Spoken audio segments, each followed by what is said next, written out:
Marcus Garvey, Jamaican-born activist, journalist, and orator once said, "A people without the knowledge of their past history, origin, and culture is like a tree without roots."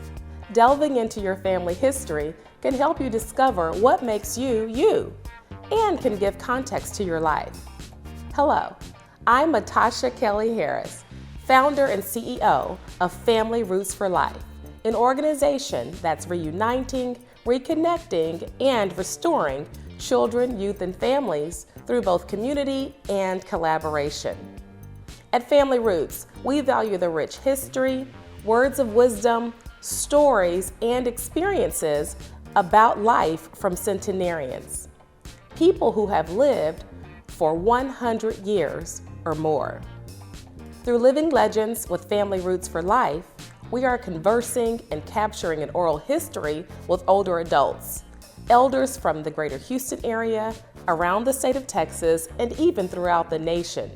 They are heads of families, members of families, or just have something to say about family or life in general.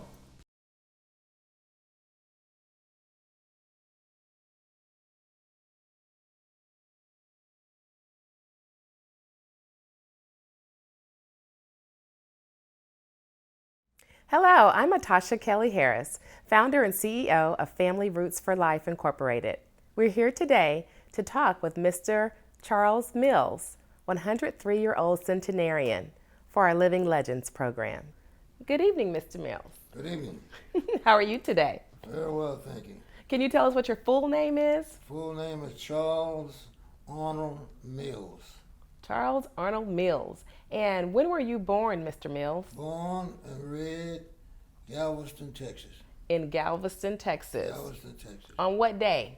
June 18th, 1920. June 18th, 1920. I spoiled my mother's June 19th. I guess so. You made it a little bit more exciting, didn't you? So, Mr. Mills, one of the reasons why we are doing this interview is because at Family Roots for Life, we have a special program called Living Legends, where we honor those who have made it to 100 years old. And we call it our Celebrating Our Centenarians. So if you were born in 1920, you would have reached 100 in what year? 2020, right? 2020. I caught you off guard with that. 2020, I had to think. Right? Yeah, 2020 was a something of a year, wasn't it? A lot happened in 2020, and you happened to turn 100 years old that year. Yeah. And so now we're in 2024, and so you have reached 103 and soon to be 104. Looking at it. Looking at it. That's right. That's right. What does it feel like to be a centenarian? It don't feel any different than I felt yesterday. Except I got a few more pains. Okay. But other than that, I would say life has been good to me.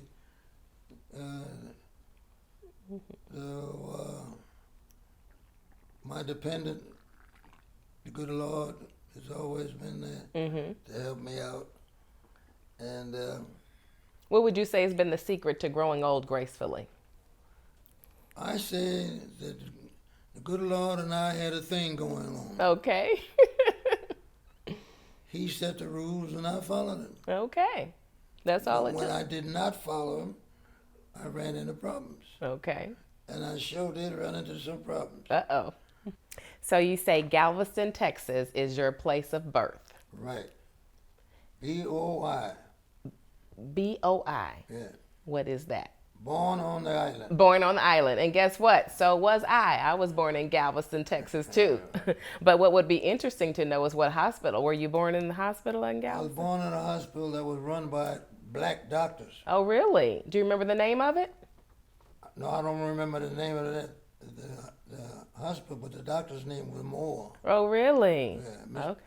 Dr. and Mrs. Moore. Now, were you raised there throughout your childhood? I stayed there till I was, I first left, I think I was 17. Oh, really? Okay. Yeah. Let's talk a little bit about when you were raised and what school was like. So what school did you attend when you were growing up? Original school was East District School that was on 10th and Broadway in Galveston. and that was elementary school. And then I attended Central High. Y'all got me saying Ball High. Central High School, and from there, I went to sea. Okay. So you say you grew up in Galveston, Texas, and attended Central High. Can you talk about what life was like at that time, especially as it relates to race relations? Well, I lived on between 10th and 11th on K, and that was a desegregated neighborhood. Whites lived on the north side, blacks lived on the south side. I found out in later years the purpose for that was that the south side was closer to the beach, and before the seawall was built, the water could flow into the black houses first before they flowed into the white houses. But racially, the neighborhood, we had very good relations. Okay. Kids played together. We had meals at one another's homes, and until such time as it was time to go to school. Really? When it came time to go to school, we found out that we were different. That they went to one school, and I went to another. The thing about it at that time, I went to the closest school. Mine was on 10th and Broadway, and they had to go all the way over on 11th and H. They had to walk to school. All I had to do was walk around the corner. Interesting. That's when I first found out in my lifetime that there was a difference between them and us. Okay. Up until then, I never had any problem. We never had any racial problems at all. Okay. In our neighborhood. Galveston was pretty wide open and free. The only thing was the segregated theaters, the segregated schools. But other than that, parts of the beach you couldn't go to because part of it was segregated. But other than that, race relations at that particular time were very good. So, I hear you were a Boy Scout. Tell me a little bit about that. Well, when we moved from the east to the west, I joined the Boy Scouts at Central High School. At that time, it was Troop 14. And then when we moved further west, West District School, they set up the Boy Scouts there with Mr. John Clauser and Mr. Wilbur Williams, and I joined that troop. That was Troop 16. Okay. And throughout my travels, I kept paying my dues every year, and I'm on the troop committee at my church, Blue Ridge Church here. So I'm still a scout, active as much as I can be. I love it. I love it. I was a Girl Scout, Troop 489. So, Okay. So you said you were 14 years old when you were a Boy Scout? Right. And about what year was that? 1934. 1934. Right. Okay, that's great. Gives us a good time reference. And so you joined at that age? I joined, well, you could join as well as 12 years old. Mm-hmm. So I joined when I was 14. Okay, Yeah. okay. And you stayed a Boy Scout throughout high I'm school? still a Boy Scout. And still one now. Okay. Still a Boy Scout. Awesome. Do you have siblings? Yeah, If so, how I many? have 2 brothers and a sister. Okay. And where do you fall in the birth order? Older, younger, middle? I'm the baby. The baby. Yeah. Okay. And they treated me that way for years. Oh, did they? Okay, okay. Yeah. And so are any of them still with us, or have they all passed on? I'm the only one left. Only one left. Okay. You left the island around 17. What did you do after high school? Well, during the period when I was in high school, I had several jobs, and but I went from one job to another. But then I had a cousin who was in the Merchant Marine, and I asked him about the salaries, and he told me the salary was $35 a month. Good money. So I asked him.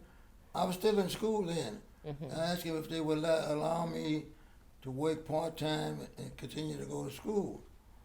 And he said at that time that he'd have to talk to the union and the company. The company's name was Line.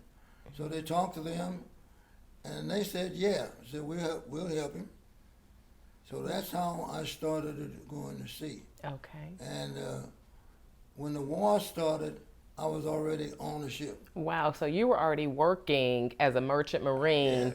before the war started? Before the war started. When Okay. the war started, I was on a ship that was on the way home from San Juan, Puerto Rico. And I remember that. So you say you were working as a merchant marine during high school. Right. Did you finish high school? Yes. You did. You But graduated. I didn't march with my class because I was at sea at that time. I see. What year did you actually graduate then? 38. 1938. Yeah. Graduated, but didn't get to walk with your class I didn't because walk you with were my- working and you were out to sea. Right. Okay. What was race relations like even during that time, the ship that you were on? Race relations they were segregated. The ships were segregated Okay. at that time because most of the ships were sailing from the south, Okay. and they were manned by a lot of Southerners. So, company Likes had 5 ships that they put all blacks on in one department. Okay. And you if you were white, you couldn't sail on that ship. And there were other ships that were white, you couldn't sail if you were black. However, another union was organized, the National Maritime Union. And when that union was organized, I became a part of that. Okay. And in fact, I became a charter member of that union. And in the Constitution, we eliminated discrimination. Wonderful. Do you remember what year that was by chance? Yep, 1938. 1938. Okay. Yeah, 1938. And so how long did you serve or were you part of the maritime merchants? I stayed in the maritime industry Okay. till 1989. Oh, wow. I stayed in that industry. Now, I wasn't in the same job. Okay. I stayed in that industry 52 years and 7 months. Wonderful. 52 years, 7 months. Yeah, I stayed Okay. 13 years as a seaman, and the balance of the time I served as a union representative. Okay. I was the first black union representative in the Gulf. I was the first black union representative assigned to the Contract Enforcement Department. I was the first black agent in Baltimore, Maryland. Okay. I was among a lot of firsts with the National Maritime Union. So that's where I stayed after I stopped going to sea. I got elected in 1946 as a representative and assigned to the Contract Enforcement Department. I stayed in that department till I retired. Wonderful. And so you mentioned Baltimore, Maryland, you said? Yeah. So does that mean that you traveled there to work as well, Yeah, or we what? traveled there.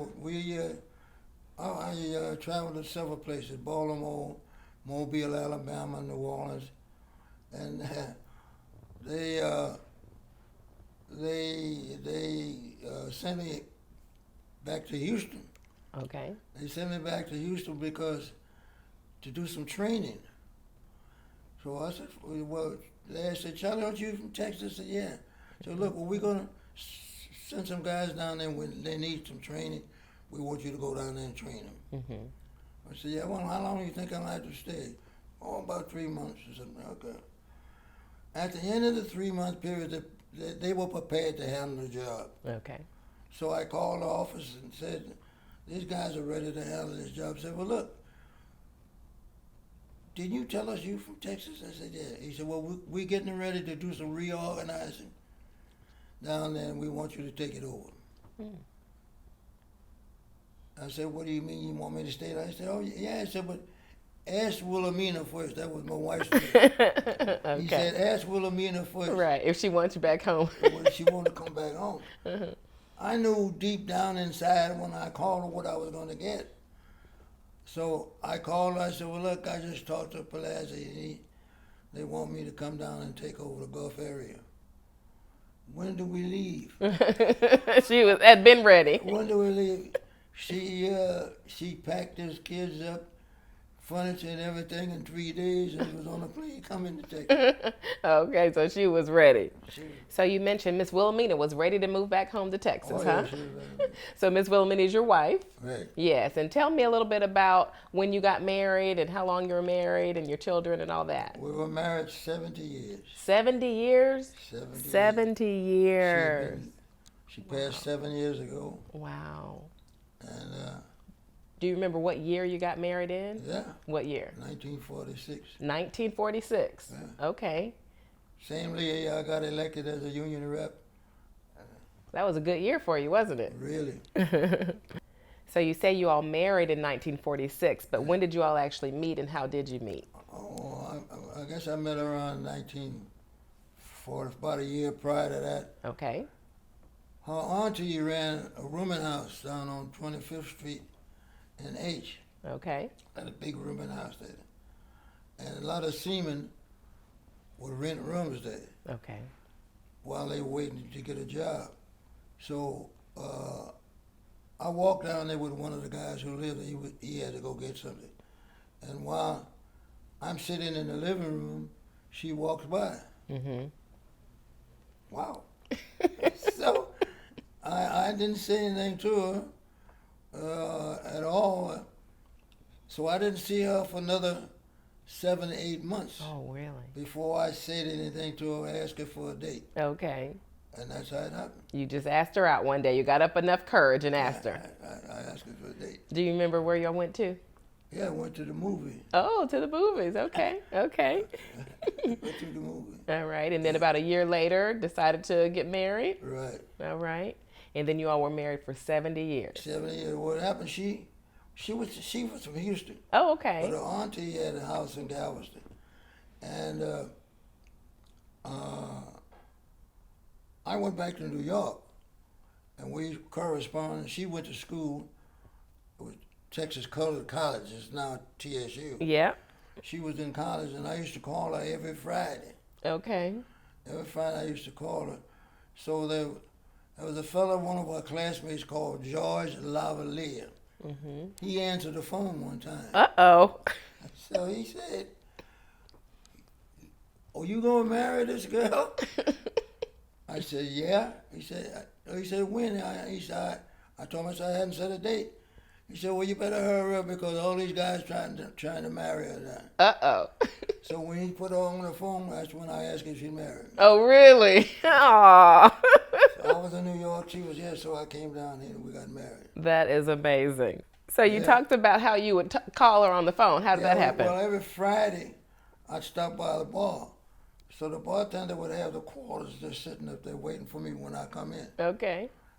And I talked to her on the phone, and she was at the school when I was in New York. So that's how it happened. So when she agreed to marry me, I said I'd be home in 3 days. You got there quick, huh? No, I didn't get there in 3 days. Uh-oh. It took 5 days Okay. because there was a couple other guys with me. Oh, okay. Worst thing I ever did in my life was let them join me. Oh, really? It delayed me. Yeah. They held you up, huh? Yeah, so certainly did. Okay. But we got down there and got married. Okay. And then, I guess you might call it that ironic thing about it. We got married like this morning, and I caught a ship, and the ship sailed the next day. Really? And I was gone for 3 months. She went back to school, and when I got back, I went back to New York and went to work. Okay. Tell me a little bit about your children. So how many children did you all have? Well, I had 2 marriages. Okay. You didn't know about that. Okay. Uh-oh. I thought y'all were married for 70 years. I need to tell you about that. Okay, tell us about I that. married real young. Okay. We married real stupid. Okay. So we had 4 children. Okay. I had 4 children. And my second wife, Wilhelmina, and I had 2, and adopted 1. Okay. So we Okay. had 6 children. So your first wife, how long were you all married? About 7 years. 7 years. It wasn't really a marriage because we were too young in the first place. Okay. Too Okay. young and too stupid. Okay. Okay. I understand. Then we had interference from members of the family. I see. That didn't work. So. I see. Okay. So the first marriage, 7 years to 4 children Right. to that marriage. And then you and Miss Wilhelmina met. Right. And then you all had 2 children. Right. And you adopted a child. Right. Okay. So altogether you had 6. 6 children. Right. Okay. Okay. Good. 5 girls and 1 boy. Really? Poor fella. Wonderful. So, Mr. Mills, we talked a little bit about your marriages, your children, your grandchildren, and we have someone here special with us today. So, who is this? That's my granddaughter, Vita. Wonderful. Andy. Miss Vita, tell us a little bit about yourself and how you're connected to Mr. Mills. My name is Vita. My mom is his daughter, Audra May Berry. I don't know what number she falls in, but that's my mom. I've been his caretaker for 3 years. So that's how we're related. That's my grandfather. Wonderful. And so we're kind of talking about family lineage, and we're with Family Roots for Life, and we believe wholeheartedly in family and the significance of family. And so I want to talk a little bit about lineage and how many generations we have for Mr. Mills right now. So can you talk about that? He has a large lineage. He has 9 grandchildren, a host of great-great-grandchildren, and then great-great-great-grandchildren. So it's probably a good 5-6 generation deep. Wonderful, wonderful. Yeah, I think you said you actually have a son, Yes, and your son has a daughter. a daughter, Yes, and the daughter has a child. she just had a baby. Yes. Yeah, so I think we're at 6 generations. Yes, That's amazing. long lineage. So I understand you had a really special thing happen, and that was making it all the way to the White House. How'd that happen? Well, I was the legislative director for the American Merchant Marine Veterans. Okay. And then we had certain bills in the House to try to get passed. And my assignment was to work with the Congress to see if we could get that passed. So we found a champion in Congressman Green, and he worked with us, and he made arrangements to have a conference with the Black Legislative Conference and the Vice President of the United States. Wow.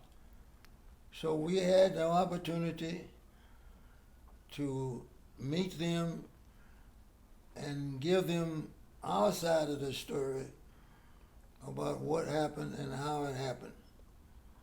Because half of the people in the United States don't know anything about the United States Merchant Marine. Mm-hmm. Don't know why it's there, what it's there for. They don't realize that the United States Merchant Marine keeps the Army, the Navy, and the Marine Corps moving. Without us, they can't move. Okay. So he arranged for us to meet the Vice President of the United States, and that was an honor. And when did that happen?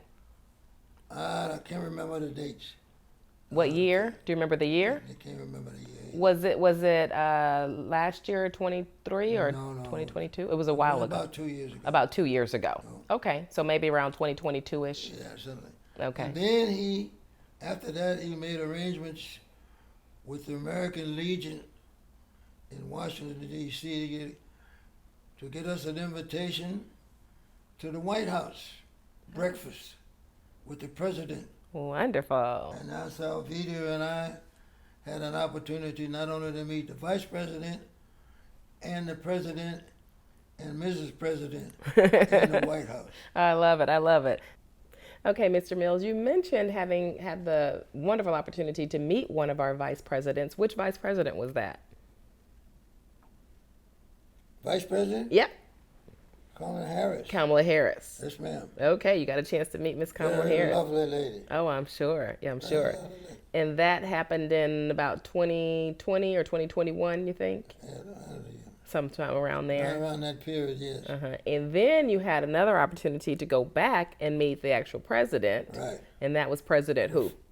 Biden. President Biden. President Joe Biden. And Joe Biden. And me, doing all of this, we had a champion, Congressman Green. Okay. I have to mention him because he was a lot of help, helping us get the bill passed. And he's still working. Yes, he is. Yes, he is. And this is a special award that was given to you. And can you talk a little bit about this award? Well, every arm of the service was given some kind of reward. But the American Merchant Marine was always left out. So we came up with an idea, along with a couple other congressmen in Green, for the Congress Gold Medal. And we were able and successful to get it passed and printed and passed out. Wonderful. So you were For able. all of those merchant seamen who served during World War II. Okay. World War II veterans. World War II veterans was able to receive the Congressional Gold Medal Award. Well, congratulations to you. Well deserved. Thank you. Well deserved. So I understand, Mr. Mills, there is another special group that you're part of. Can you tell us what that is and what that's all about? I'm a Mason, Master Mason, a member of the Shriners Temple, member of the Lodge 350, Attentive Ear 350. I'm a Mason since 1954. Wow.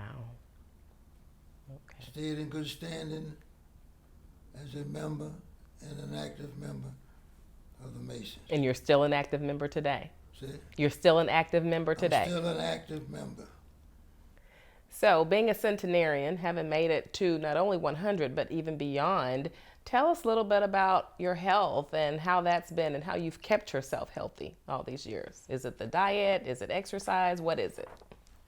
Oh, I always ate well, but my health was always good until I had my first fall. Oh, wow. And then after that, it began to deteriorate. I see. But other than that, I'm still doing pretty well at that rate. Well, you've been blessed to reach 103 years old so far. Do you have any others around you or that you know of who are also centenarians? No. No. All of the ones that I know were in the 90s. Okay. Late 90s. But I don't know of anyone that's a centurion. Okay. So you're the oldest person that you know? The only person I know, yeah. Okay. Every time I get up in the morning, I sure look at it. So we have one final question for you. In looking at the life that you've lived and the things that you've been able to accomplish, what advice would you give a young person about living well and living a long, healthy life? Something I like to tell particularly young men. We had a principal at Central High School, Gibson. Every Monday we had an assembly. And at the end of that assembly, he had this to say: study and prepare yourself, for someday your chance will come. And I tell that to all the young people. Remember that. Because if I had not followed that, I would not have made some of the advances that I did make. Yeah, I like that. Study. Study and prepare. And prepare yourself, because someday your chance will come. And it will. It'll come, the doors will open, and you have to be ready to step into it. I love it. Great advice. Well, Mr. Mills, I want to just thank you from the very bottom of my heart for taking the time to talk with me today and share a little insight about your life and who you are as a person. Again, at Family Roots, we genuinely appreciate and advocate for family and the continuity of family and long life and healthy living. And so we just appreciate what you've accomplished in your life and being able to share that today with our listening audience. And so thank you to everyone who was able to join us today and hear a little bit about Mr. Charles Mills, Centenarian who has made it to 103 years old and is looking at number 104. So thank you. Thank you very much. Well, I want to add something to that. I want to thank you folk for taking the time to keep some history of blacks so that later on somebody else can read this and they can enjoy life. Thank you very much for taking your time to come over here and talk to us. Absolutely. We appreciate it. Absolutely. It's been a joy. Thank you. Thank you.